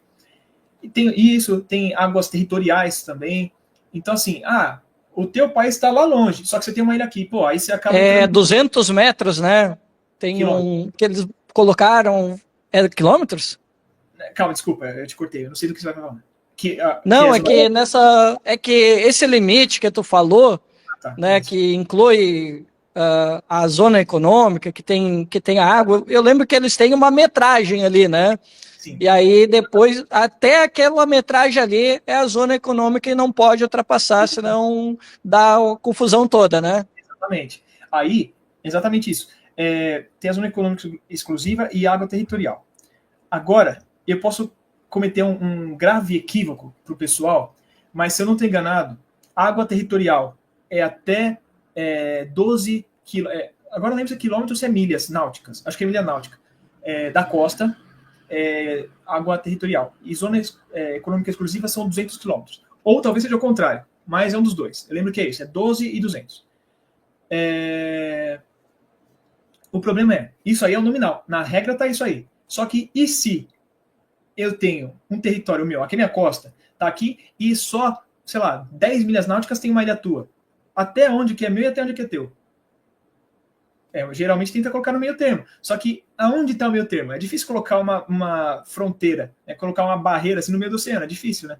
Então aí que está o problema de muita disputa ali. Só que como você falou, ainda tem um problema maior. É uma área ali que você tem muitos países em volta. Então você tem a China com um grande contestador de várias situações ali, mas você tem o próprio Vietnã, você tem até uma partezinha ali, é o Camboja? Esqueci quem está ali embaixo. Eu sempre confundo ali qualquer qual. Você tem a própria Indonésia, você tem a Malásia, você tem as Filipinas, você tem Brunei, que a gente falou. Cada parte, teria direito, em tese. Só que tem esse problema. Se fosse só o território principal desses países, é uma coisa. Só que você vai dar o zoom ali, você vê que tem muitas ilhas. Né? Você tem corais, né? Também, que o pessoal considera. Então a China fala, não, aquele ali é lá longe, é meu, pô. Aí eles também metem o louco, né? Eles colocam ali, 300 anos atrás, aquele território era meu. Né? A China chegou lá 300 anos atrás. Tipo, dane-se o resto, mas é um pleito, né? Então, assim, isso é um grande problema. Mas aí que nem a gente, voltando ao que a gente está falando, a China, com a maioria dos países, ela conseguiu negociar de uma forma... Está resolvendo ainda, uma boa parte. Né? Sempre ainda tem uma coisinha ali, especialmente com o Vietnã, mas que com a Indonésia já está, até onde eu vejo, está bem resolvido. Ali com a maioria já está resolvido. Agora, o grande problema é com quem? Com as Filipinas, que você comentou. Mas também por que as Filipinas? Fora a grande aproximação das Filipinas com os Estados Unidos, porque ela é histórica, justamente isso que eu ia comentar, para quem não sabe, as Filipinas chegou a ser uma colônia. Desde 75, né? Que tem essa cooperação entre Estados Unidos e Filipinas. Mas que essa ligação se acentuou foi mais ou menos em 75, não foi? Tá. Dá para dizer que foi mais ou menos nesse período depois, mas que nem, por exemplo, as Filipinas era uma colônia espanhola até 1898. Aí teve a guerra hispano-americana, que aí os Estados Unidos incorporou a colônia das Filipinas para os Estados Unidos. Então, os Estados Unidos era um império colonial, sim. Tanto que o próprio Havaí também era uma colônia, não era uma parte dos Estados Unidos. Mas tudo bem. Então, desde então, é um grande território americano ali, basicamente. Né? Tanto que os japoneses invadiram lá na Segunda Guerra Mundial. E teve uma grande questão lá, né? Foi meio traumático para os americanos. Né? Então, assim, as Filipinas é um grande parceiro, é quase um... Eu não gosto de colocar dessa forma, não publicamente pelo menos, mas é praticamente um vassalo americano, as Filipinas. Então, e as Filipinas é perto ainda da China, é bastante perto, se for ver. Inclusive, quando se fala, até militarmente, da questão de Taiwan, se fosse ter um conflito, não tem como descartar a questão das Filipinas. Tá? Inclusive, esses últimos tempos estava tendo um problema, porque está tendo uma disputa ali, né? Está voltando a acirrar a corrida ali armamentista com relação a Taiwan, e os Estados Unidos ia posicionar na ilha mais do norte, né, das Filipinas, ia colocar uma bateria de mísseis estratégicos ali. Né? A China ficou pé da vida, claro, porque é uma ameaça, claro. Né? Aí os Estados Unidos resolveram voltar atrás. Mas então isso mostra como a Filipinas está direto. E também, até faz alguns meses eu fiz um vídeo no meu canal falando que se fosse rolar uma guerra por ali, provavelmente ia ser da China com as Filipinas, e não com Taiwan. Porque a China, em tese, ela não quer uma guerra em Taiwan. Porque também, vamos pensar até da forma realista. Se eu quero dominar ali, é porque tem muita riqueza, porque tem as indústrias, as empresas de tecnologia e tudo mais, né? Eu não quero destruir tudo aquilo. Então, se eu for invadir ali, vai causar muito dano. Então, eu vou perder essa riqueza tecnológica de lá, né? Então, não é interessante. A estratégia chinesa é de fazer a pressão política e econômica lá, até Taiwan falar, não, quero voltar para a China. Essa é a doutrina chinesa com relação a Taiwan. Agora, com as Filipinas, o negócio é outro. As Filipinas é outra coisa, não é chinês, então eles não estão nem aí. E os Estados Unidos estão usando as Filipinas justamente como proxy para enfrentar a China. Claro, estou colocando de uma forma bem grotesca aqui, né? Mas que nem a gente vê que já faz vários meses que está tendo muita disputa ali, até da guarda costeira chinesa, que eles estão indo naquelas ilhas ali, estão tendo até disputas literalmente corpo a corpo, né? Chegou a ter colisão de navios ali da guarda costeira chinesa e filipina. Então, tá feio o negócio lá. Então, se for rolar alguma coisa, é nisso. Na verdade, acho que essa relação das Filipinas pode mostrar muito como vai ser essa questão da China com os Estados Unidos. Porque se as Filipinas começarem a dar uma baixada na bola, se for por parte de uma pressão americana, né, que provavelmente vai ser, ou seria, né, isso pode indicar que os Estados Unidos não está querendo enfrentar diretamente a China. Agora, se for o contrário, é o contrário. Né? Se as Filipinas continuar bancando esse choque, pode ser porque os Estados Unidos está querendo um enfrentamento com a China, porque qualquer coisa que acontecer, a gente fala, não, as Filipinas têm uma justificativa para entrar em guerra, por qualquer coisa que possa acontecer, e aí os Estados Unidos vai lá defender as Filipinas, que é um grande parceiro. É uma justificativa para você entrar em conflito. Tá? Então, essas coisas podem mostrar muito para a gente como vai ser. Mas... Perfeito. Tudo bem. Eu acho que a gente tem que olhar, né? Mas a princípio, eu acho que pelo menos o pessoal do Trump não quer um conflito com a China. No passado já foi um pessoal mais anti-China. Só que não me parece mais que são estão querendo entrar em conflitos internacionais. O negócio é realmente voltar a atenção para dentro, arrumar casinha, no máximo um conflito ali com o México para resolver aquela questão dos cartéis. Perfeito. E é justamente sobre isso que eu quero tocar contigo. Legal. Que é sobre a América Latina. Para a gente encerrar aqui a tua participação, né? Imagina que tu já deve estar meio cansadinho também. Claro, desculpa aí, pessoal, que falo tanto. Não, sem problema. É para isso que a gente está te explorando mesmo. Bom, então, assim, sobre a América Latina, né? A gente viu essa situação humanitária envolvendo o Brasil. O Trump, ele tem falado forte aí com o México, e tudo indica que ele vai falar forte nos próximos meses com algumas outras lideranças, até porque, né, nós temos aqui, né, na América Latina, a Venezuela, e o Trump, antes dele assumir, ele tinha falado que os falcões iam voltar, e essa brincadeira aí na Venezuela ia acabar. Uhum. E aí, depois do que está acontecendo em relação aos imigrantes que estavam lá e tal, tem muita gente aqui na América Latina que está naquela. E aí, vamos retalhar ou não vamos?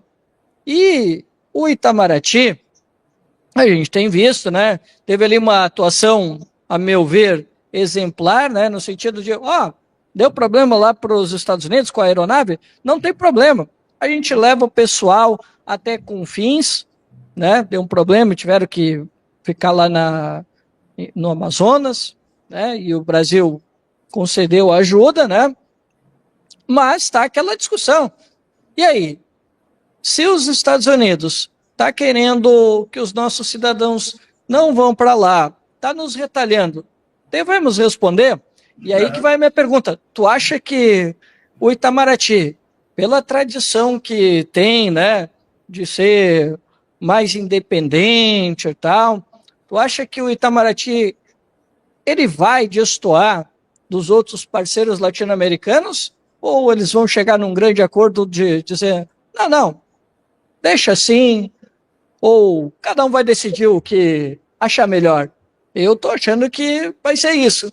Cada um vai decidir o que achar melhor, mas o Itamaraty não vai querer se indispor com os Estados Unidos, até porque nós temos relações comerciais com eles. O que tu acha? Bem colocada, né? Essa é uma situação bastante complicada.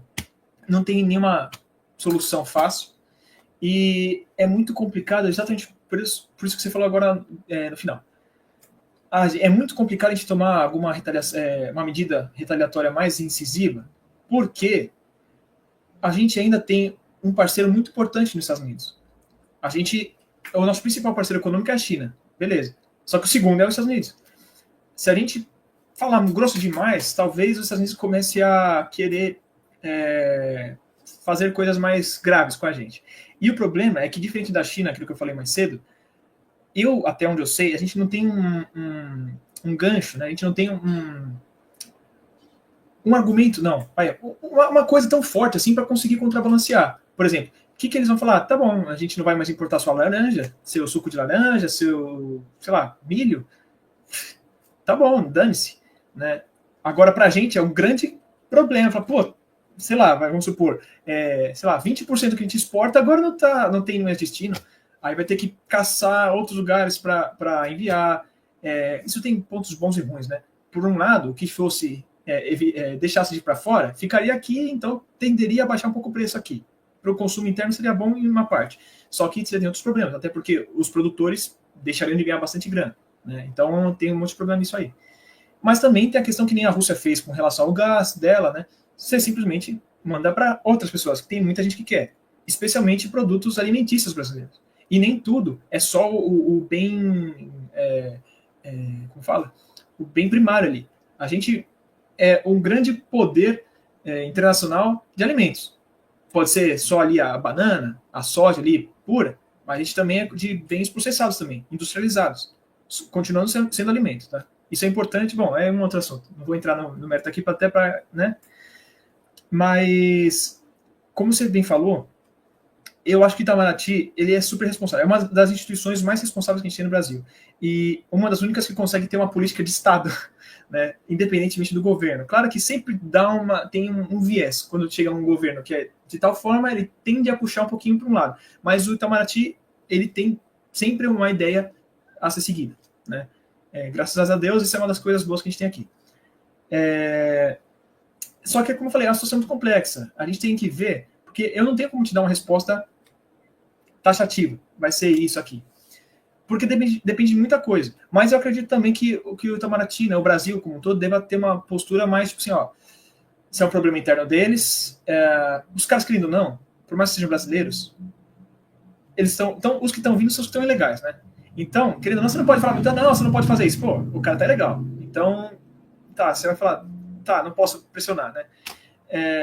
Então, assim, acho que o que eles vão fazer é, tipo, meio que tentar deixar o máximo possível o status quo, para tentar não mexer nessa balança, para também não chamar muita atenção pra gente. Porque, indo pro resto da sua pergunta, já vai ter muitos problemas aqui na América Latina, com o Trump. Como eu falei, eles vão sair de todo o resto do mundo. Vão tentar diminuir a presença americana, tentar diminuir as interferências americanas no resto do mundo. Vai sobrar tudo para a América Latina. Então, por exemplo, eu acho que a Venezuela está correndo um grave risco de acontecer alguma coisa. Outros lugares também. Inclusive, hoje mesmo eu tenho um exemplo para dar. A Colômbia tinha recusado a receber os aviões do pessoal que foi expulso lá dos Estados Unidos. Ela falou, não vamos receber. As pessoas falaram, tá bom, vamos colocar 25% de tarifa em cima dos seus produtos, iam dificultar a liberação de visto para todo mundo, ia barrar toda a classe política colombiana de chegar nos Estados Unidos, mais um monte de coisa. Deu pouco tempo, já vi a outra notícia. Os colombianos voltaram atrás e deixaram. Então, assim, isso porque a Colômbia é um dos principais parceiros americanos também no continente americano. No mundo, né? Mas aqui no continente americano, principalmente. Tem uma presença muito forte militar lá também, só uma dica de passagem. Então, um parceiro tão forte assim chegar num ponto desses, é complicado. Imagina outros países, né? Até a gente aqui, o Brasil, que é um dos principais, né? Um dos fundadores do BRICS, que é talvez o maior rival geopolítico agora dos Estados Unidos, né? Como instituição, né? Senão seria a China, mas vamos lá. Então, assim, qualquer coisinha que a gente começar a ir fora da linha, os Estados Unidos vai usar de pretexto para fazer a gente se ferrar de alguma forma, ou para ferrar com a gente, né, melhor dizendo. Então, assim, eu acho que vai ter muita coisa pipocando aqui na América Latina, ainda mais se a gente pensar em questão de guerra híbrida, que foi um ponto que eu quase não toquei aqui, mas os Estados Unidos é o principal vetor disso, né? Aquela questão que eu falei de criar grupos radicais para controlar, fazer uma engenharia social nos países, quem mais faz isso é os Estados Unidos. É só ver o que aconteceu na Ucrânia. Só está tendo aquele conflito na Ucrânia hoje, que está morrendo milhões de pessoas, porque os Estados Unidos criou esse problema lá na Ucrânia. E esse que é uma coisa que me dá medo. Porque eles podem E esse problema, ele já tem pelo menos aí mais de 2 décadas. Que essa brincadeira aí de criar conflitos, o Muniz Bandeira falava, né, sobre esses conflitos que aconteceram lá na Ucrânia. Se não me engano, eles já estão aí nessa brincadeira aí, já estão na terceira guerra híbrida já. Teve a Revolução Laranja, né? Lá no início dos anos 2000, né? Exatamente. E nisso aí eles dão uma confusão, né? Para vocês terem noção, na verdade, o projeto, né, esse projeto, né, na Ucrânia, ele vem desde 49, se não estou enganado, Operação Red Sox, da CIA. Começou logo depois da Segunda Guerra. Isso foi, claro, de pouquinho em pouquinho chegou até a culminar nisso que a gente tem hoje. Mas, assim, é só para mostrar que os Estados Unidos, meu, assim, falando a grosso modo, assim, brincando com vocês, meio que quase tudo que acontece no mundo é culpa dos Estados Unidos. Assim, especialmente no Oriente Médio, até lá eles usam muito isso, que eles falam que os Estados Unidos é o grande Satã, né? Não é só por ideologicamente ser contra o Ocidente, mas porque muitos dos problemas que eles passam lá é por culpa deles. Vamos só lembrar o que aconteceu ao próprio Estado Islâmico. O Estado Islâmico, até oficialmente, se acredita isso, porque ele só conseguiu surgir porque o Iraque ficou completamente destruído porque os Estados Unidos foi lá e invadiu. Mas a gente sabe que por baixo dos panos também tem um financiamento. A gente pode ver isso até com relação aos grupos lá na Síria, que tem a operação Timber Sycamore também, de financiamento desses grupos radicais. Isso é só uma forma, mas o tanto de coisa que não rola, até que aqui no Brasil a gente sofre direto. Até essa questão que eu falei lá também mais cedo, de como a máquina de propaganda americana fica incutindo coisa na nossa cabeça, é exatamente isso também. A guerra híbrida pega todos os aspectos para tentar fazer aquela engenharia social que eu falei, né? Claro que eu estou tentando falar de uma forma mais simples e resumida possível, mas é bem por aí. Então, assim, eu acho que a gente aqui na América Latina como um todo tá muito ferrado. A gente tem que ficar muito ligado, especialmente a Venezuela. Porque brincando, ó, o exemplo disso que eu estou falando agora. Eu não lembro se faz 2 anos, 3 anos, mas faz pouco tempo. Teve uma tentativa de infiltração na Venezuela. Não sei se você vai lembrar também. Que enviaram, eu não lembro se era 20 mercenários, era um número assim de mercenários. Que era o pessoal da Blackwater? Também, exatamente. Tinha uns caras da Blackwater envolvidos, mas também tinha outros caras de outros lugares, se eu não estou enganado. Mas também, é só um exemplo. Porque eu aposto que tenham tido outros, alguns que eles até conseguiram se filtrar. Mas não tem como falar, não tem como saber. Eu só supus que tem. Mas esse caso ficou exposto. E não tem nem como negar que os Estados Unidos têm participação direta. Né? Os caras pegaram, era americano. Né? Então, assim, eu aposto que vai tentar ter coisa desse tipo de novo. Né? E fora uma coisa que também pouquíssimo se fala, eu também não consigo ter uma visão tão clara assim do que tem a ver ali, mas tem alguma relação também com a questão do Haiti, tá? Que está tendo muita coisa ali de um conflito. Bom, o Haiti já era um estado falido faz tempo, mas agora realmente parece que não tem mais Haiti. É o território do Haiti que muitos senhores da guerra, né, de traficantes de droga, ali, gangues, né? São gangues que estão dominando o país todo, né, tal. E por que eu estou falando isso? É o que eu estou falando, não consegui entender muito bem a situação, mas tem uma participação ativa dos Estados Unidos ali, até oficialmente de questão de colocar propostas de controlar isso, né, de uma certa forma, meio que eles iam intervir, mas não deu certo, e ficou meio que nessa. Mas tem coisas aí. Então, assim, desde o Caribe até a América Central, até a América do Sul aqui, tem várias coisinhas que a gente aqui no Brasil não está recebendo muito de informação, mas tem muita coisa pipocando. E os Estados Unidos conseguem articular muito com isso. né? A gente pode dizer que são jogadas diplomáticas também, mas até nessa questão de guerra híbrida. E eu vou dar mais um exemplo que eu tenho certeza que eles devem estar por trás. Não tem como falar que estão, mas eu colocaria todas as minhas fichas que estão. É até uma coisa polêmica se a gente trazer para o Brasil, mas eu não vou trazer para o Brasil. Mas, especialmente na Argentina e no Chile, tem um povo indígena que é um dos mais fortes, assim, de grupos indígenas que eu já vi a história, assim, que são os Mapuche. Eu tiro meu chapéu para eles, são bravos. Só que, até com relação a tudo isso que a gente está falando, eles radicalizaram muito, incutiram na cabeça desses caras, desses Mapuches, algumas coisas que radicalizou um grupo. E eles estão, faz anos já, causando um certo caos ali na Argentina e no Chile. Então, esse é um exemplo claro de tudo que eu falei até agora, de você conseguir criar problemas entre países para articular, para criar certas coisas e tal. Então, aqui já deu para passar essa ideia. Então, é só para mostrar como tem muita coisinha aqui na América Latina que pode dar problema. E os Estados Unidos vai enfiar o dedo, com certeza, na nossa ferida. Então, eu diria que a gente tem que ficar muito esperto com isso aí. Tá? Mas, só para concluir, até juntando ao que ia falar no finalzinho do outro, a única coisa que me chama a atenção, que talvez mostre uma coisa de uma outra forma, é que no aparato americano tinha muitos caras até de carreira, tipo do Estado americano mesmo, que era esse pessoal bem belicista, né? Especialmente ligado até o Biden, né?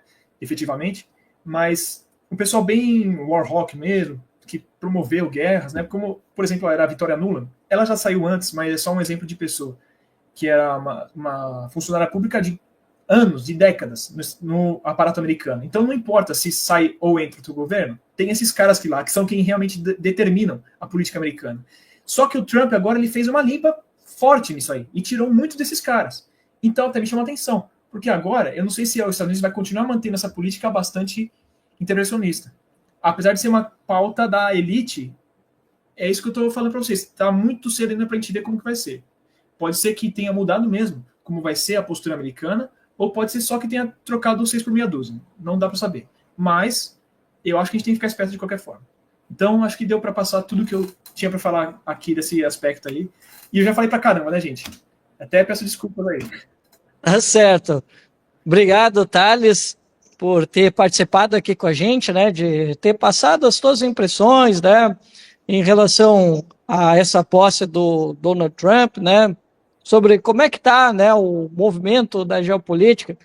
Já que tu falou do Farinazo, né, o comandante tem falado muito, né, eu acompanho ele nessa, né, de que o tabuleiro da geopolítica está mudando.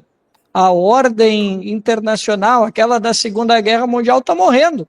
Exatamente. Nós estamos num período de transição. E muitas pessoas não estão entendendo que nós estamos num mundo em transformação. E os Estados Unidos, como tu tem dito nos teus vídeos, está tentando manter essa hegemonia. Aí ele vai apelar, né? Se tiver que levar a Europa para o buraco, ele vai levar, né? Mas ele vai tentar se segurar.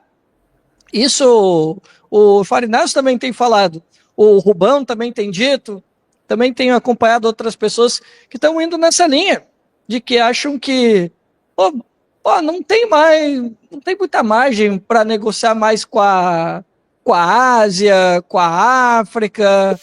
Tudo bem que eles têm ali, né, as suas negociações, os estados proxy, para pressionar a influência chinesa, mas eles estão tendo a leitura. Só sobrou a América Latina.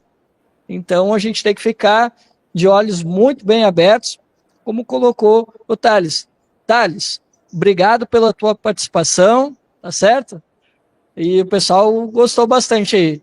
Valeu, meu cara. Fico feliz aí, muito obrigado mais uma vez, Cristiano, por todo mundo por me aguentar. E quem quiser saber mais e acompanhar mais o trabalho, fica à vontade para conhecer meu trabalho lá na Visão Estratégica. Então, isso. Inclusive, tu lançou vídeo, né? Sexta-feira. Toda sexta-feira eu tento lançar. Geralmente sai. Né? Mas é isso. Obrigado pela paciência, todo mundo. Cristiano pela insistência de chamar. Consegui vir hoje. Né? E obrigado por me ouvirem aí e me dar esse espaço aí, pessoal. Tá certo. Obrigado, Thales. Muito obrigado. Valeu, meu querido. Bom, então vamos lá, né, pessoal? Vamos continuar aqui, né? A nossa live, né? E aí, gostaram da participação do Thales? Legal, né? Pois é, eu insisti aqui e deu certo, né? A gente conseguiu trazer o Thales para vir conversar aqui com a gente. De repente ele volta em outras ocasiões para conversar um pouco mais sobre esse universo da geopolítica, que nem sempre é tão explorado pelo canal, mas a gente às vezes gosta de ouvir opiniões diferentes, né? E o Thales é um cara que eu já acompanho há algum tempo, tem outras pessoas também que eu acompanho e, se for possível, a gente vai chamar mais pessoas para vir conversar aqui com a gente, né?